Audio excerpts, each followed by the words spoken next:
I'm Archbishop Christopher Coyne, and this is Coffee with the Archbishop. And joining me once again for our continuing conversation about my favorite movies and not favorite movies and all that is Mr. David Elliott, the Director of Communications. So when last we left off in the last segment, talking about movies, we were talking about this year's Oscars and the fact that I hadn't seen a lot of the best pictures, but I actually have. Mm-hmm. And one of the ones that you wanted to ask me about was Conclave. Conclave, yeah. So what were your thoughts? I mean, obviously, film was a little controversial, very widely acclaimed. What was your take on it? Well, I read the book a long time ago. Okay. So I knew the MacGuffin at the end, right. And I call it a MacGuffin because it's really not necessary. Sure. I mean, if you follow the story and you get to the point where they elect the person that they do, and I'm not going to spoil it, or I'm not going to tell anybody what happens. That would have been a great ending. Mm-hmm. I mean, the thing that they throw in that comes, a MacGuffin is something within the story that has nothing to do with anything that's come before. Right. You don't see it coming, and all of a sudden they say it's like in a murder and a mystery story where they say, "Oh, well, the butler did it because of this," and you say, "Well, wait a minute, nobody said anything about that. That's Sure. a MacGuffin." It's like, so I thought this was a MacGuffin at the end. It really didn't make. I mean, it's. At the end of the day, it's more. We won't get into it, but I could have a whole conversation about it. But that's what I said when I read it. I said, they're doing Conclave. I wonder what they're going to do with that at the end. But I thought it was, that's not necessarily the way it works, conclaves and being around bishops' conferences and being in bishops' meetings and things like that. It's not quite as dramatic, ever as dramatic. We're tend to be much more behind the scenes in our conversations. But I thought it was well done. I thought the Ralph Fiennes character was so sympathetic and he did a great job. I thought Stanley Tucci, although I kept wanting him to take me out to an Italian food place because of his Tucci. He's got the thing on Food Network or one of the networks where he goes to all these Italian places. Mm-hmm. So he's there. So I thought he was good. Mm-hmm. I thought they were all good, and. Even the villains, the really bad guys, I thought they were well played. I thought the whole action scene, I thought it was just wonderfully well done in terms of like the drama of it. I got caught up in it. I got caught up in a way that, it was the two popes. I don't know if you remember that. I was just going to ask you, Conclave versus the two popes. Where do you stand on that? They're both different. They're apples and oranges, I thought I liked them both. Okay. And I didn't walk away saying, oh, that was ridiculous, because that's not the way these things happen, Right. And I just fell in and say, well, they're having fun with these people as human beings and all that. Do you get irritated at the lack of authenticity or the lack of attention to detail? No, I don't. No, because it's Hollywood, Sure. But I actually enjoy it when they actually kind of get details right. So there was a lot of things that they had in that movie, Conclave, that they got right. Okay. So I said, okay, that's true. One movie that absolutely made me crazy, and I'm drawing a blank on the name of it, was the one about the Boston Globe that won the best picture. Spotlight. Spotlight. Yeah. The people said, "Did you want to go see it?" I said, "No, It's like, why would I go see a movie about a train wreck when I was actually in the train wreck?" Because I was the spokesperson for the Archdiocese while this was going on. Were you featured by anyone in the movie? Were you in the movie? I was there. There was somebody who did me for like very quickly. Okay. And it was like a quick shot as like a news conference, but so they didn't shadow you for a period, and you told them this is how I. But I watched it, and I'm sitting there going, "Oh, that's not the way it happened. Yeah. That's not the way it happened." But that's talking about something that's you were very close to. Obviously, that's something that. But the thing is, it was the fact that they wanted to tell the story, but they didn't want to tell it accurately, because they could have told it accurately if they'd just gone back and done the whole thing the way it was supposed. Because it was all there, it was all in the public and everything like that. But they had people all of a sudden saying stuff and doing stuff that, no, that's not the way it happened. It didn't happen like that. Stanley Tucci also in that movie. He seems to be drawn to these quasi-controversial Catholic movies. He's kind of typecast at this point, you might say. Yeah, no offense to Stanley Tucci. I don't know the man personally. Who knows? Yeah. Who knows? It's like, But we were going to talk about top 5 movies. Yes. For you and myself. Top 5. What are my top 5? What is my top 5? What are your top? Well, I'm going to go one, then we'll go 1 and 1. Okay. Fair. You go first. All right. Now, I don't know if this is fair, but if you want me to do it, my favorite movie is Godfather 1, Godfather 2. If you can count that as one movie. If you don't want me to do that, then my favorite movie is Godfather 2. Godfather 2. Because that's the only sequel that I think is better than the first, and the first was excellent. That is true. I actually read that those films, the first one was actually somewhat panned by critics when it came out, and it didn't until later in time develop its status as one of the preeminent American films, which I can't believe. I think it's such a masterpiece. Well, there's a whole documentary about filming The Godfather, and it was quite the controversial filming. And the book was originally owned by one studio, and then it was bought by another studio, and then Coppola come in and tried to film it and all this other stuff, and he went back and forth with Mario Puzo. I'm doing a little bit more deep dive than I should. That's fine. But but I did watch the documentary one time. I think I'd watched the documentary when I had the flu, and I was just sitting in a recliner watching things. The second Godfather is excellent, though. I mean, the flashback scenes and the present day scenes, and it's all. Yeah.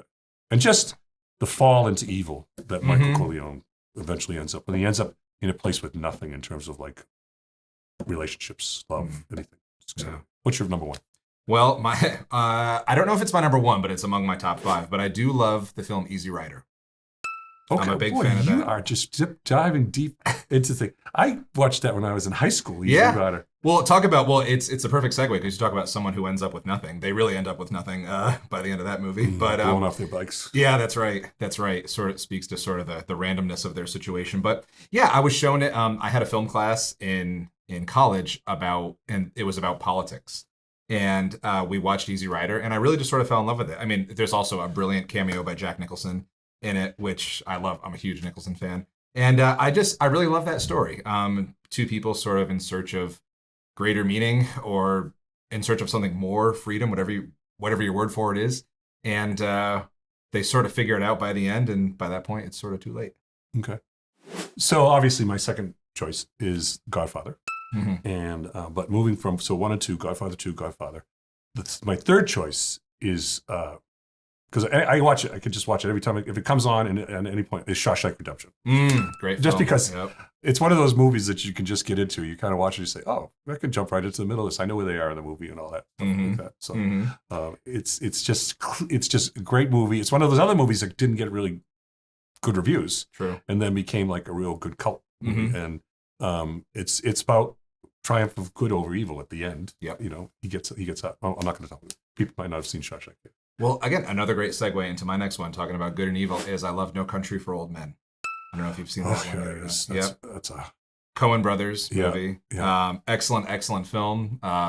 Again, sort of in the vein of Easy Rider in a weird way. It's a kind of I won't say it's a travel film, but it spans a certain journey where basically the thrust of the film is someone comes upon a suitcase full of money at a crime scene and tries to escape with it, but someone is not too far behind, pursuing him with a delirious madman with a shotgun. It's one of the guns that you used to pressurized, kill. You used to kill livestock. Yeah, it shoots a puff of air, and that's the. But also great. Stephen Root is in it, who is fantastic, and also Woody Harrelson, who I love. See, I thought because you were diving into Easy Rider, you're going to say something like 5 Easy Pieces or something like that. Especially because I mentioned Nicholson, because I love Nick, and that's very much that late '60s, early '70s, like New America, whatever they called it. I love all those films, Bonnie and Clyde.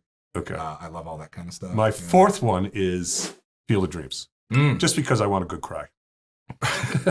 At the end, he says, "Dad, you want us to play catch?" I'm like, "Oh my god, I'm glad I get the Kleenex out." And there's such great lines in it. James Earl Jones' baseball line about baseball, and his speech about baseball. Is that your ultimate baseball movie? When the baseball season starts, even though I'm not a baseball fan, I always have to watch The Natural. I just saw The Natural for the first time, actually, a couple of years ago. What'd you think? At the recommendation. Oh, it was fantastic. I really enjoyed it. Robert Redford, right? Redford, yeah, great movie. And what's in Law Return? No. Well, anyways, the woman who played the Love Life. I can't remember. Glenn Close. Oh, was it Glenn Close? Okay, yep. See, for me, my baseball movie would have to be The Sandlot, which I saw in theaters, which I feel like I'm really. That's a great movie too. It is a great movie, yeah. Is that the one where the kid says, "You're killing me, Smalls"? Yeah, it is. Yeah, You're killing me, Smalls. That to me was like the ultimate, You're killing me, Smalls. The ultimate like summer like suburban. That's one of those lines you can drop on somebody, and then when you drop it in a room, and all of a sudden everybody starts to laugh. You know who watched it? Yeah. It's endlessly quotable. Endlessly quotable. Yeah. And what's your next one? Well, because you have to catch up to me. Because I'm on 4. I would have to say There Will Be Blood. P.T. Anderson. Which I'll never forget. That came out the same year as No Country for Old Men. And in my college, we were all divided. You were either in the No Country camp or the There Will Be Blood camp. And for the first 15 to 20 minutes, what's the unique about that movie? What's unique about the first 15? Is there no dialogue? Correct. Yeah, I was going to say. There's no dialogue. But it's still you just kind of you're just intrigued by what's going on. Well, you know, that's what gets me about 2001: A Space Odyssey. I think for the first like 20, 30 minutes, it was like, no, there's no dialogue. So you really kind of have to commit if you want to. Stanley Kubrick, great, love him. Okay. Yeah. So because we got to go, time was. Yeah. My fifth movie is a trilogy, Lord of the Rings. Lord of the Rings. And if I had to choose one, I'd choose probably the Two Towers, the middle one. If I had to choose one out of the three. Those are some long movies. They were long movies, especially when you go and you buy the DVDs with the extended cut. Yeah. Yeah. Yes. Is there some kind of master cut of all of them put together, like the Godfather saga? Yeah. Well, no, they don't do it that way. Oh, okay. But they're too long to do that. Fair enough. What's your fifth movie?